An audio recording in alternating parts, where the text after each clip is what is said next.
establishing the startup. Now here, there's a couple of schools of theory. Number one, people will go and invest in the product or service. They'll go and build some kind of proof of concept.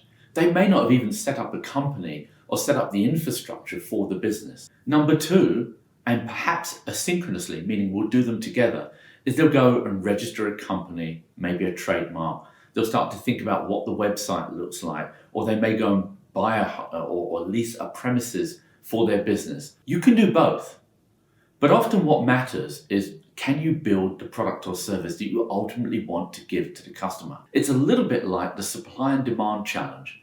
Do you work on the demand, the customers, or do you work on the supply of the product? Uber wouldn't have a business if it didn't have drivers.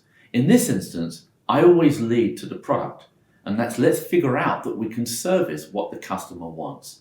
So the first stage you should look at, whilst it's important to establish the terms of the company, the operating practices, what kind of offices you're going to have, whether it's going to face the consumer, all those good things, who you're going to hire, I would focus all the time on what does it take to build a proof of concept, whether it be a service or a product.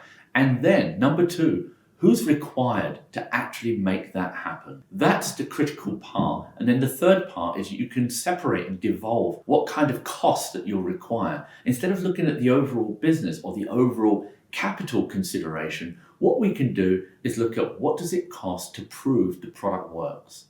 There's two really good opportunities here. One, you are self-constraining the opportunity of spending money so that you get to understand that the product works.